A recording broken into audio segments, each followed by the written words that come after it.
जी सबसे पहले तो आपको नमस्कार। हम लोग ईपीएफओ के ऑफिस में गए थे, सीपीएफसी ऑफिस में। हम जो मेरे भाई है साथ में साथी, वो सब हमारे साथ थे। आदरणीय हमारे वीरेंद्र सिंह राजावत जी, जो हमारे महासचिव है, बालाजी सर जो चेन्नई से आए हैं इस काम के लिए, वो साउथ इंडिया के चीफ कोऑर्डिनेटर हैं। रमाकांत नरगुन जी, ये बेंगलोर से आए हुए हैं। इनका परिचय नेशनल चीफ कोऑर्डिनेटर है हमारे बीएस राणा जी, जो दिल्ली प्रदेश के अध्यक्ष हैं। हमारे रमेश बहुगुणा जी, जो राष्ट्रीय सचिव है। हमारे डंगवाल साहब, सुरेश जी डंगवाल, ये उत्तर भारत के मुख्य समन्वयक है। राजीव खन्ना जी झांसी के लीडर है हमारे, और झांसी जिला के अध्यक्ष हैं। और हमारे रावत साहब, जो गढ़वाल से डंगवाल साहब के साथ वहाँ के बड़े नेता है, वो आए हैं। तो हम सब लोग उस दिन जो हमारा चीफ सेक्रेटरी लेबर से जो बात हुई थी हेमा मालिनी जी के साक्षात, उस बात पर अमल करते हुए आज 15 तारीख को यहाँ पर हमारी मीटिंग रखी थी। हम आदरणीय अपराजिता जग्गी मैडम से मिले, बहुत सारी चर्चा हुई। चर्चा बहुत पॉजिटिव रही, बहुत एमिकेबल रही, और हमने अपने सुझाव दिए। हमने 4-5 प्रस्ताव दिए हैं, जैसा कि उस दिन कमिट किया था हमने। उसमें हमने यही देखा कि लोगों को कम से कम 7,500 महंगाई भत्ता मिले एज ए इंटरिम रिलीफ। उन्होंने कुछ बात कही कि भाई इतना अगर नहीं हो सकता, जल्दी नहीं हो सकता, तो इंटरिम रिलीफ का क्या करें।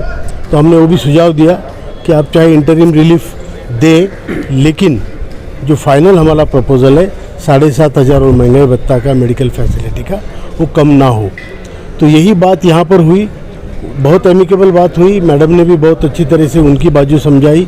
हमने अपना पक्ष बढ़ा, हमारे सभी भाइयों ने हमारा जो पक्ष था वो बहुत सुदृढ़ तरीके से रखा, बहुत अच्छे तरीके से रखा। और फिर उसके बाद हमारी मीटिंग आदरणीय अनिमेश मिश्रा जी से भी हुई, जो उस दिन हमारे साथ थे। उसी मीटिंग में एडिशनल सीपीएफसी है, और अपराजिता मैडम भी अभी एडिशनल सीपीएफसी है।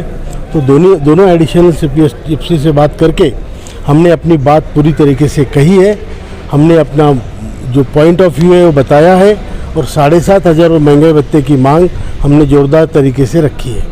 सर, जब आपने ये सारे प्रपोजल आपने रखे होंगे, कई तरह से 2-3 तरह के आप लोग प्रपोजल 4 तरह के ले गए थे, किसी को उन्होंने एतराज़ नहीं किया डीए पे या 7,500 पे या मेडिकल पे?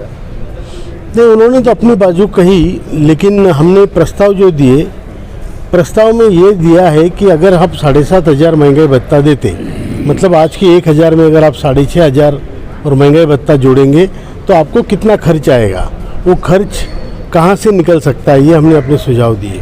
सिमिलरली अगर उतना नहीं हो सकता, 5,000 हो सकता है, तो फिर प्लस 1,000 प्लस 5,000 प्लस डीए, तो कितना खर्चा आता है। ये सब चीज़ें हमने उनको बताई है। और ये सारे प्रपोजल देने के बाद हमने अनिमेश मिश्रा जी से भी बात की, उनको भी पूरा विषय समझाया। और कल हम जो हमारे सीपीएफसी मैडम है आदरणीय सुश्री नीलम शमी राव जी, उनकी अपॉइंटमेंट के लिए अर्जी दे के आए हैं, उनसे भी मिलेंगे। कोशिश करेंगे कि कल की तारीख में हम आदरणीय मंत्री जी से भी मिलें। ये हमारा पूरा प्रपोज़ल है जो हमने उनको दिया था। इसमें पूरी मालूमात है, पूरा विषय अच्छे तरीके से समझाया है, पूरा पावर पॉइंट प्रेजेंटेशन भी हमने वहाँ पे किया, और हमारा एक मुद्दे पे हमने वहाँ पे चर्चा की है। तो अभी हमें ऐसी अपेक्षा है, आशा है कि इसमें मंत्री जी के भी आशीर्वाद है, प्रधानमंत्री जी के आशीर्वाद है, हेमा मालिनी जी हमारे साथ है, सेक्रेटरी जी महोदया हमारे साथ है, सीपीएफसी है। तो काम होने में देरी नहीं लगनी चाहिए, ये हमारी अपेक्षा है।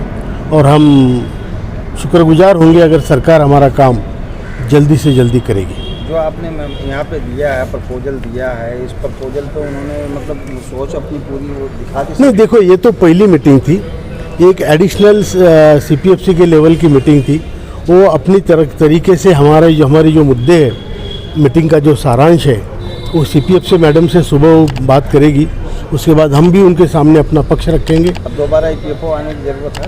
हाँ, कल हम आएंगे दोपहर को। हमने अपॉइंटमेंट शायद हमें दोपहर को मिलेगी और वहाँ आके उनसे भी हम ये चर्चा करेंगे और वहाँ से जितनी जल्दी हो सकता है तो बाय हैंड हम हमारे प्रपोजल चीफ सेक्रेटरी महोदय को भी देंगे और मंत्री जी को भी देंगे।